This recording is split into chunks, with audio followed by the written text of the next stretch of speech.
Assalamualaikum warahmatullahi wabarakatuh. Kami dari kelompok 4 kelas 1A Administrasi Bisnis. Perkenalkan, nama saya Dini Rahma Ramadan dengan NIM 2052111013. Perkenalkan, nama saya Sophia Wining Rahma, NIM 2052111031.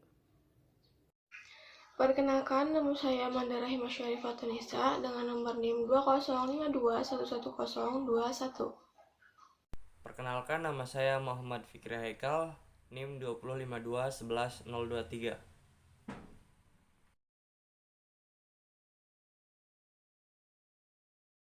Kata proaktif berarti lebih daripada sekedar mengambil inisiatif. Proaktif adalah membuat pilihan berdasarkan nilai.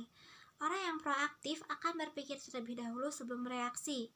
Bersikap proaktif adalah langkah pertama menuju tercapainya kemenangan pribadi. Orang yang proaktif akan membandingkan respon-respon yang proaktif dengan respon yang reaktif terhadap situasi sehari-hari.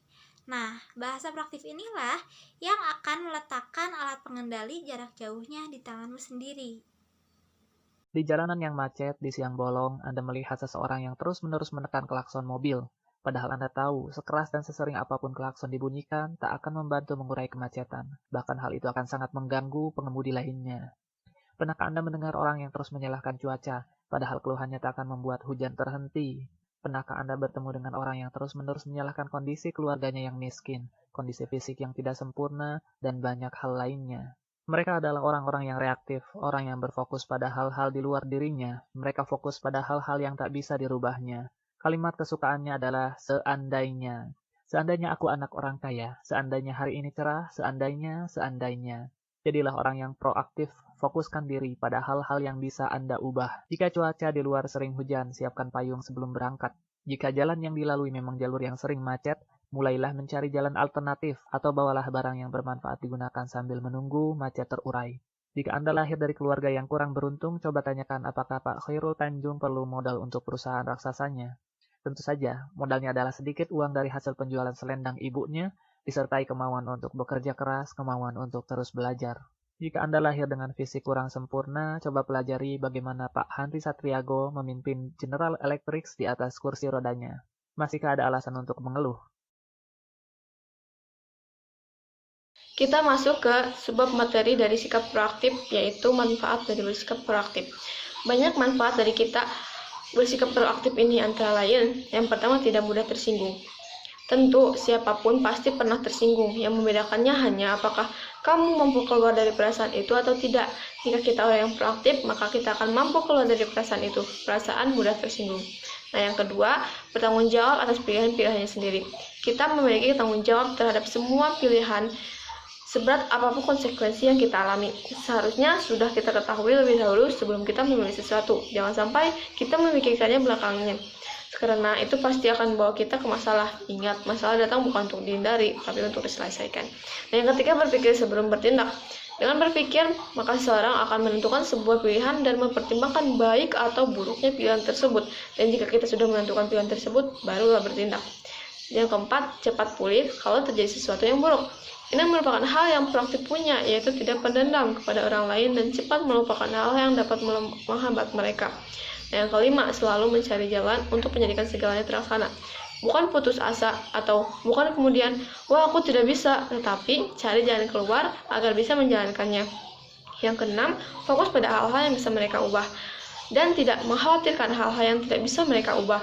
Jika tidak bisa diubah, ya diterima, disikapi dengan baik. Kalau bisa diubah, maka diusahakan menjadi lebih baik. Seperti apabila kita mau mendapatkan nilai ujian yang optimal, maka orang semakin proaktif untuk menghasilkan hasil yang nyata atau nilai optimal. Tetapi bila usahanya tidak menghasilkan nilai optimal, orang proaktif bisa memperbaikinya tanpa mencari-cari kesalahan di luar dirinya. Ia akan mencari solusi dengan melihat kemampuan yang ada pada dirinya. Analisis bahasa. Kenapa analisis bahasa?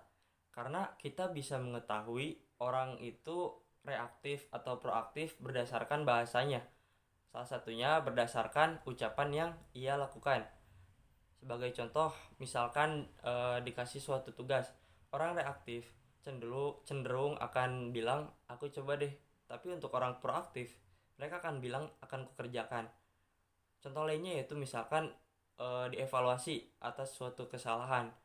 Orang reaktif cenderung akan menjawab, aku memang begitu kok. Jadi lebih ke tidak sadar diri ya. Lalu untuk orang proaktif, mereka akan menjawab, seharusnya aku bisa lebih baik daripada itu. Contoh lainnya misalkan dikasih suatu tugas dan tugasnya itu tidak selesai atau bisa dibilang gagal di pertengahan. Nah, orang reaktif cenderung akan bilang, aku tidak bisa berbuat apa-apa. Jadi pasrah begitu aja. Lalu untuk orang proaktif, mereka akan menjawab, yuk kita pelajari kemungkinannya. Nah, untuk orang proaktif ini jadi dia tidak pasrah gitu karena gagal. Dia mau mencoba lagi untuk menyelesaikan tugas yang sempat gagal tersebut. Lalu selanjutnya misalkan dikasih suatu tugas lagi nih, tapi ini lebih ke tugas yang berat. Nah, orang reaktif cenderung akan bilang aku terpaksa. Jadi dia pasrah begitu aja gitu. Karena dikasih tugas oleh atasannya. Jadi nurut-nurut aja. Nah, untuk orang proaktif, mereka akan menjawab aku memilihnya. Jadi orang proaktif ini cenderung lebih ke ya ini tugas aku gitu. Maupun berat ataupun ringan, ini tugas aku dan ini merupakan tanggung jawab aku karena kerja di perusahaan ini misalkan. Lalu untuk contoh lainnya sama seperti tadi dikasih tugas yang berat gitu. Akan menjawab orang reaktif, aku tidak bisa. Lalu untuk orang proaktif akan menjawab pasti ada jalan gitu. Sikap proaktif. Sikap proaktif itu sesungguhnya dua hal. Yang pertama, tanggung jawab atas hidup sendiri, dan yang kedua, memiliki sikap aku bisa. Seperti apa sih orang-orang dengan sikap aku bisa? Yang pertama, yaitu mengambil inisiatif untuk menjadikan segalanya terlaksana. Dan yang kedua, itu memikirkan solusi dan pilihan. Dan yang terakhir adalah bertindak. Kalau kita berpikir, kita bisa dan kreatif, serta kita ulet, kita tak akan pernah menyangka apa yang akan kita capai. Untuk mencapai sasaran dalam hidup, kita harus mengambil inisiatif. Ada orang-orang yang keliru menganggap bahwa sikap aku bisa itu adalah sikap yang memaksa, sikap tidak tahu malu, sikap agresif. Namun sikap aku bisa itu adalah sikap yang berani, ulet, dan cerdik.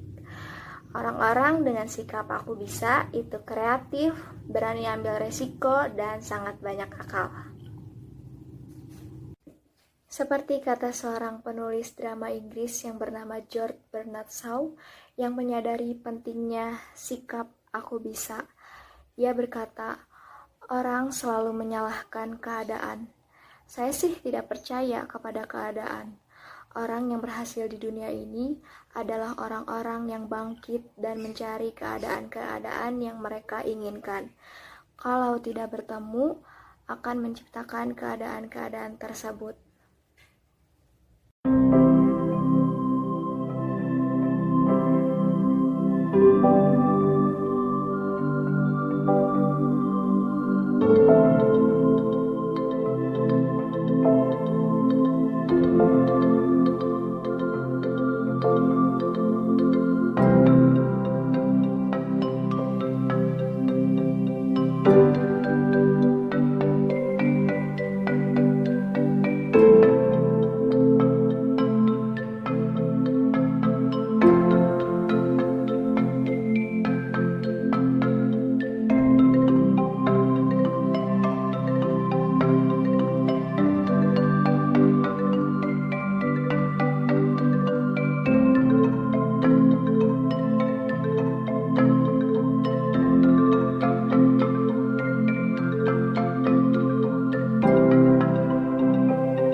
Sekian pemaparan dari kelompok 4. Terima kasih. Wassalamualaikum warahmatullahi wabarakatuh.